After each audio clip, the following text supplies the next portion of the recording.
한국 정치를 풀어내는 토론 사이다. 한국 정치를 풀어내는 토론 사이다. YTN FM 출발 새 아침. 여의도 중계석.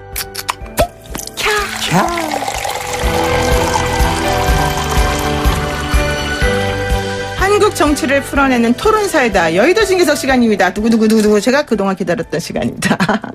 여의도 정치 상황을 누구보다도 명쾌하게 풀어주실 두 분 함께합니다. 더불어민주당 강병원 의원 나오셨고요. 안녕하세요. 안녕하세요. 서울 은평구 을 강병원 의원입니다.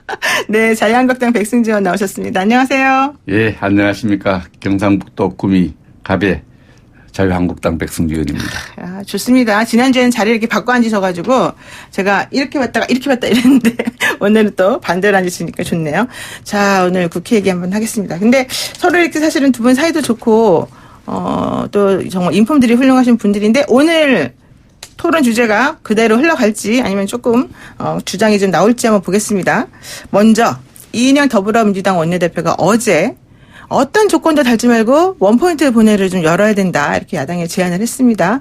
민생 경제 법안 그리고 예산 부수 법안 이 비쟁점 법안들에 대해서 우리가 좀 먼저 토론하자. 그리고 빨리 이걸 처리하자. 이런 얘기였는데요. 우선 어느 분 말씀하시겠습니까? 되겠습니까? 안 되겠습니까? 백승주 의원님. 그 원포인트 국회 하자. 원포인트 이거는 사실 패션에서 쓰는 말이죠. 우리 레슨에서 하는 줄 알았어요. 골프 레슨. 근데 제가 느낄 때는 참 이인영 대표 책임을 좀 느끼는 것 같아요. 그런데 책임을 느끼는데 책임을 좀 전가하려는 제안이 아닐까. 국회가 마비되고 국정이 마비되고 여러 가지 날치 국회로 해서 예산안은 통과되는데 예산안 관련된 부수법을 통과하는데 이 자꾸 심리적 압박이 오니까 책임을 느끼는데 이 책임을 자유한국당 때문에 국회가 안 열리고 있다. 자유한국당의 책임을 떠넘기기 위한 어떤 이런 이야기로 들리고요. 이런 제안으로 들립니다. 네. 기본적으로 지금 여러 가지 220개 법안이 통과되지 않고 있는 이유는 한국당이 있는 것이 아닙니다. 민주당이 국회 예산안을 날치기 통과시키고 또 2,200만을 대표하고 있는 제1야당 자유한국당을 국회법이 정한 교섭단체에서 협의해서 국회를 운영하도록 하는 이 원칙을 저버린 이런 정치 때문에 국회 마비되고 있거든요. 사실은 원포인트 국회 하자는 이런 제안하기 전에 네. 국민들에게 정중히 사과하고 1% 사이즈 폐기하겠다. 2,200만을 대표하는 제1야당과 국정을 네. 논의하겠다. 그런 과정에서 여러 가지 민생 법안을 우선적으로 처리하겠다. 이런 취지라면 뭐 우리가 거절할 이유도 없고요. 네. 정말 먼저 사과하는 것이 먼저다 이렇게 생각을 합니다. 어떻게 보십니까? 그런 의견에 대해서. 저는 아마 강 의원님. 네. 이 임시회에서 우리 정기국회에서 처리하지 못한 예산 부수 법안과 유치원 3법을 비롯한 민생 법안들을 원포인트 국회를 열어서 처리하자고 하는 주장에 대해서 한국당도 반대는 못할 겁니다. 그런데 이 반대는 못하면서 조건을 하나 붙여놨죠. 뭘 붙였죠? 어제 심재철 원내대표가 예산안 날치기부터 사과해야 된다고 하는데요. 네. 이거는 이 원인 제공을 한국당이 먼저 한 것이었습니다. 왜냐하면은 예산안 같은 경우에는 12월 2일 본회의에서 처리했었어야 됩니다. 그렇죠. 근데 한국당의 방해로 처리가 못됐고 정기국회 내에서도 처리해야만 하는 그런 불가피한 선택 속에서 나온 게 예산안을 처리한 것이었습니다. 왜? 한국당이 199개 법안에 대해서 필리버스터를 다 걸어버려가지고 이 정기국회 자체를 올스톱을 시켜버리지 않았습니까? 그 원인 제공을 했던 게 한국당이었습니다. 저는 그렇기 때문에 이 민생 법안을 처리하기 위한 본회의를 열자라고 하는 이 여당의 제안에 대해서 좀 더 진지하게 우리 국가와 국민의 먹고 사는 문제를 최우선으로 해결하겠다고 하는 정치의 이 본연의 임무에 대해서 먼저 생각해서는 받아주셨으면 좋겠습니다. 또다시 이것에 대해서 사과해야 된다라고 조건을 붙이는 것은 여전히 정쟁 중심이지 민생을 우선으로 하는 정당의 모습이 아니다라고 생각합니다. 이건 저는 조건 갖다 붙일 일이 아닙니다. 저는 받아주시면 좋겠고요. 나머지 선거법과 이 검찰개혁 관련된 법은 필리버스터를 보장해 드리겠습니다. 마음껏 하시고 대신 이것은 조건 없이 통과시켰으면 좋겠습니다. 그렇군요. 제가 이 아침부터 이제 존경하는 강 의원님하고 책임 논쟁을 벌이는 것도 뭐 적절하지 않다고 생각을 합니다. 그러나 국회 예산안이 통과될 때 같이 자리에 있었는데 이 예산안을 만드는 과정에서도 예결위원회를 완전히 넘어서서 그 정말 1+4 정체불명인데 이 1+4가 모든 정당이 참가한 것 같은데 2,200만 원 대표 한국당에 배제된 채 예산을 심의했는데 예산을 심의한 자료를 좀 달라니까 자료도 안 줬습니다. 네. 그런 상황에서 예산안이 통과되는 날 그러면 수정안을 우리 정당이 만든 수정안을 제안을 설명할 기회도 없었어요. 정부하고 1+4가 만든 수정안 자료 좀 달라고 자료도 안 줬어요. 모니터에도 내용도 없어요. 무슨 내용인지 모르고 표결 처리했습니다. 16분 만에 표결 처리를 했는데 이 전대미문이고 국민에게 보고 드리기가 참 아까워요. 이거 무슨 아파트 입주민 회의도 이렇게 하면 아마 큰일 나죠. 큰일 나죠. 개몸 이렇게 하면 안 됩니다.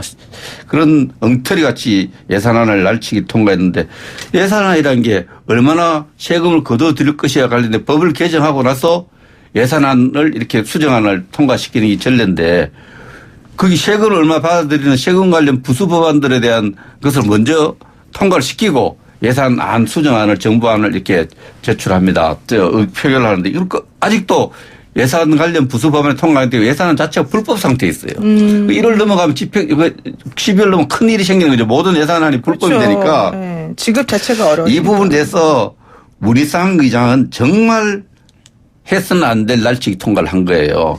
그래서 이 부분에 대해서는 사과를 해야 된다 안 해야 된다를 떠나서 문희상 의장과 민주당은 정말 국민 앞에 역사 앞에 의회 역사 앞에 부끄럽게 생각을 해야 됩니다. 그러나 우리 당도 그때 뭐 민식이법 이건 제출도 안 했는데 우리 플레이머그가 민식이법이라 통과했죠. 몇 가지 우리가 220개 법안 중에서 저가 관련돼 있는 국방위 간사로서 만든 법도 대체역 신설에 관한 법안이 있어요. 이거 안 되면 1월 달부터 직면검사가 안 돼요. 그렇죠. 대체하고 있어야 되죠. 이런 부분도 있고 해서 중요한 민심 법안에 대해서 우리 당도 본회의를 열어서 통과시키자는 입장인데 본회의 열면 필리버스터 여기까지 겁이 나서 못 내는 거예요. 필리버스터 무슨 불법 괴물이 아니에요. 네. 그 국회법이 정한 소수당에게 준 권한입니다. 그 권한 행사를 감내하면서 국회를 운영해야 된다. 그건 권리다 이렇게 생각합니다. 알겠습니다. 제가 한마디 짧게 말씀드려보면은 그 예산안 심의 과정을 보십시오. 이 513조 5천억 예산안이 국회에 제출됐는데요. 한국당은 첫 번째 일성이 무엇이냐면 14조 5천억을 삭감하라는 게 나경원 원내대표의 지침이었습니다. 왜 14조 5천억이었냐면은 14조 5천억을 깎으면 이 513조 예산안이 499조가 되는 거거든요. 이 500조 예산이라고 하는 확장적 재정을 못 받겠다는 겁니다. 그러니 심사가 되겠습니까? 심사 과정에서 무조건 삭감만 외치니 예산안 심사가 올수톱이 돼버렸던 것입니다. 네. 그건 분명히 아셔야 됩니다. 그렇게 예산안 심사 과정에 협조하지 않았던 건 한국당이었고 결국은 그렇기 때문에 헌법이 정한 기한을 지킬 수가 없어서 불가피한 선택이었다라는 말씀을 드리고요.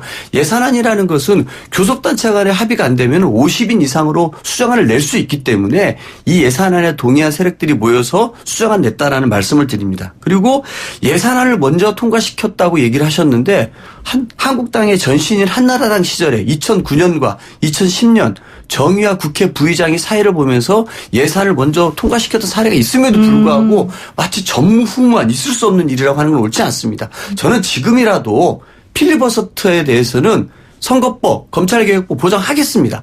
하지만 이 건에 대해서 민생법안과 예산 부수법안에 대해서는 필리버스터를 철회하시고 저는 원포인트 국회 열어서 통과시키는 게 국가, 국민을 위해서 필요한 일입니다. 동참하는 게 필요하지 자꾸 조건 다는 것은 옳지 않습니다. 근데 우리 당이 전체 예산안의 삭감 규모가 14조가 크기 때문에 같이 의논할 상대가 안 됐다. 저는 우리 나경원 대표 너무 너럽게 제안했어요. 14조 5천억 깎자는 거는. 저 같았으면 60조 정도는 깎자거든요. 왜냐하면 60조 빚내서 저 예산 쓰는 거거든요. 빚내서. 그래서 규모가 14조든 60조든 야당이 살림살이하는데 좀 짜게 하자는 건 당연한 겁니다. 짜게 하자는 제안 자체를 심의 대상에서 심의할 데 상당히 어려움을 줬다. 이건 말이 안 되고요. 우리가 야당 입장에서는 입장을 바꿔놓고 그렇게 할 수도 있고 네. 또 부수법안 통과가 정의학 시절에 했는지 안 했는지 좀 확인을 해봐야겠지만 그거 잘못된 겁니다. 잘못된 걸 따라가면 됩니까? 이제 민주당은 새로운 길을 가야죠. 아닙니다. 그래서 예산 부수법안을 먼저 통과하고 네. 예산을 통과시킨다는 게 정도죠. 네. 정도 정치를 지향해야지. 네. 아니, 의원님 이렇게 보셔야 됩니다.